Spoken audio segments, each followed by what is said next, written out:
this was not just a judgment that just came out of the blue. Okay. Right. And it was not as if it was the Supreme Court that gave. No, they are regulators. And what they did was, over the period of 38 months, they conducted an investigation. Okay. Right. And the essence or the claim of this investigation were bordered on three things. Because the question is, why Meta?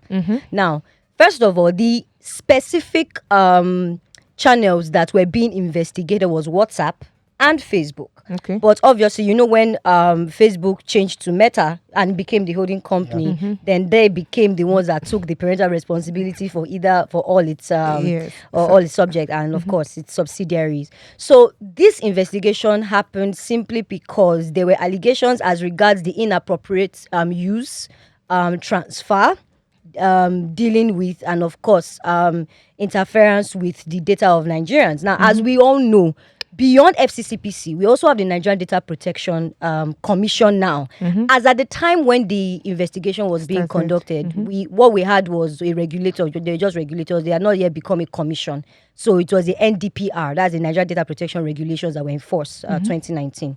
Now, based on the investigation, based on the allegations, right, I'd mentioned three things. Number one, there were, what's the word? Allegations as regards the fact that unnecessary data that was not needed for the core functionalities of those apps were being collected from the citizens of Nigeria. If you look at the FCCPC Act, particularly if running down from, I think, Section 7 downwards, and then, of course, the Nigerian Data Protection Regulation, which you have some very specific sections also that talks about how data of Nigerian citizens are meant to be used, whether they live in Nigeria or they are out of the country, and even the foreign transfer of data. You realize that even the European laws and our laws were very similar.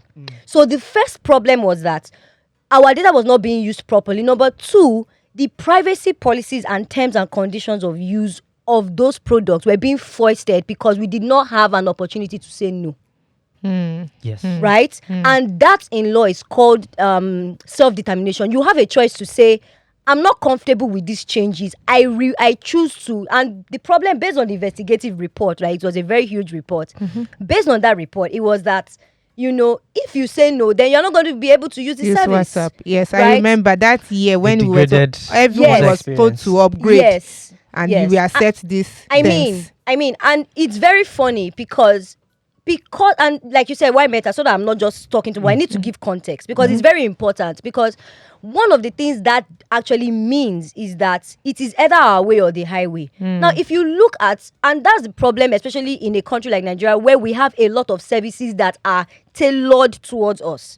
I was reading the investigative report, and what they particularly said when they asked the representatives of Meta that why was that happening, they couldn't really give a very formal response. Because what we noticed is that our European counterparts have a right to choose to accept or not choose to accept the use of the data. It's called the right to self-determination. You can say, okay, as a citizen, this is how I want my data to be used. But what happened is that if you say no, then your services are downgraded, right? And it was a problem.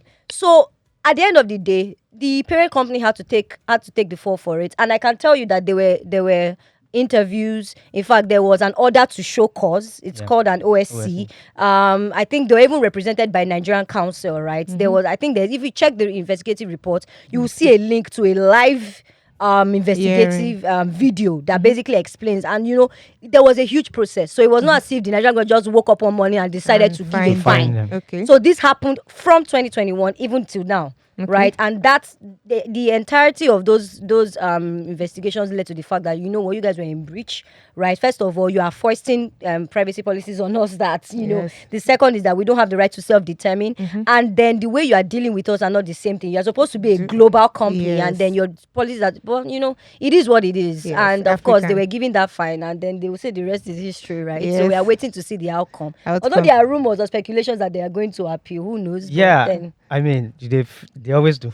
They always appeal. Yeah. Of course. But again, another answer to the question of why Meta again is, like she said, they were requesting more than what they needed. And then when they asked them, they actually asked them, what are you collecting exactly?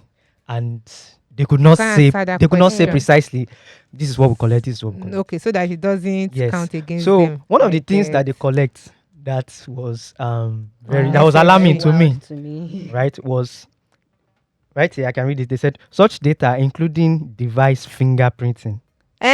So, and they said device fingerprinting may be shared with third parties and commercialized. To listen to the full episode of this podcast, visit podcast.techpoint.africa or search for Techpoint Africa Podcast on your favorite podcast platforms.